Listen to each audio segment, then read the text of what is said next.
السلام علیکم۔ پہاڑوں کی اونچی دیواروں کے درمیان ایک ایسی وادی تھی جسے دیکھ کر لگتا تھا کہ جیسے وقت یہاں آ کر ٹھہر گیا ہو۔ اس وادی میں ایک ایسا گاؤں تھا جہاں دن سادگی سے گزرتے اور راتیں خاموشی اوڑھ لیتی۔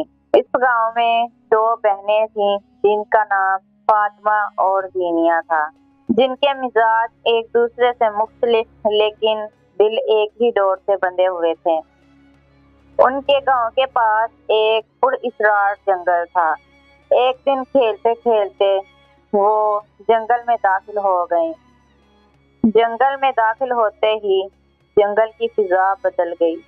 پتوں کی سرسراہٹ میں ایک انجانی ہوا کی گونج تھی، جیسے کوئی ان سے بات کرنا چاہتا ہو۔ اچانک انہیں ایک کنواں نظر آیا۔ اس میں ایک عجیب سی کشش تھی جو انہیں اپنی طرف کھینچ رہی تھی۔ جیسے ہی وہ دونوں کنویں کے پاس گئیں، کنویں سے نیلی روشنی نکلنے لگی۔ زینیہ تھوڑا گھبرا گئی جبکہ فاطمہ تجسس سے اس کو دیکھنے لگی۔ اچانک کنویں سے آواز آئی کہ جو اس میں قدم رکھے گا اسے آزمائشوں کا سامنا کرنا پڑے گا۔ دونوں بہنیں ڈرتے ڈرتے کنویں کے اندر چلی گئیں۔ جب ان کی آنکھ کھلی تو وہ کسی اور ہی دنیا میں تھیں۔ آسمان جامنی رنگ کا تھا اور چیزیں جگمگا رہی تھیں۔ دونوں بہت حیران ہوئی کہ یہ خواب ہے یا حقیقت۔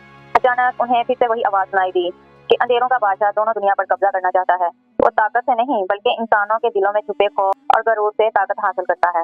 اس کو روکنے کے لیے دو دلوں کی ضرورت ہے، ایک طاقت اور ایک بہادر۔ سونے اور زیورات کے پہاڑ لاد گئے۔ فاطمہ کی آنکھوں میں عجیب سی کشش آ گئی۔ زینیہ نے اس کا ہاتھ تھاما، نرمی سے کہا کہ اصل طاقت دل کی پاکیزگی ہے۔ اس کے یہ الفاظ سنتے ہی سونے کا پہاڑ غائب ہو گیا اور وہ پہلی آزمائش میں کامیاب ہو گئیں۔ آخری آزمائش، مسائلوں کا بادشاہ خود ظاہر ہوا۔ وہ ان کی کمزوریوں کا عکس تھا۔ روشنی اور اندھیرے کی لڑائی کے بعد جادوئی دنیا بچ گئی اور وہ دونوں اپنے گاؤں واپس لوٹ آئیں۔ گاؤں واپس آنے کے بعد بھی ان کو سکون نہیں تھا۔ رات کو خواب میں ان کو وہی جادوئی دنیا نظر آتی۔ ان کو ایسے لگتا تھا کہ جیسے جادو ان کے ساتھ واپس آ گیا ہے۔ ایک دن انہیں وہی سرگوشی سنائی دی کہ تمہیں جادوئی دنیا میں 3 مقامات پر واپس جانا ہوگا جہاں لوگ دل ہار رہے ہیں۔ سب سے پہلے زینیہ اور فاطمہ لالچ کے شہر میں پہنچی۔ وہ شہر سونے کا بنا ہوا تھا۔ وہاں کے لوگ بہت غصے والے اور لالچی بن چکے تھے اور ایک دوسرے سے سونا چھین رہے تھے کہ یہ میرا ہے، یہ میرا ہے۔ فاطمہ کو ان کی باتیں سن کر بہت غصہ آیا اور اس نے اپنی طاقت کا استعمال کیا جس سے سونے کا شہر تہس نہس ہونے لگا۔ جبکہ زینیہ ان لوگوں کے درمیان گئی اور اپنی حکمت اور ہمدردی سے ان لوگوں کو سمجھایا اور ان کے دل بدل دیے۔ فاطمہ اپنی غلطی پر بہت شرمندہ ہوئی اور اسے احساس ہوا کہ ہر بات پہ جادو کا استعمال نہیں کرنا چاہیے۔ دوسری جگہ وہ خوف کی وادی میں پہنچے۔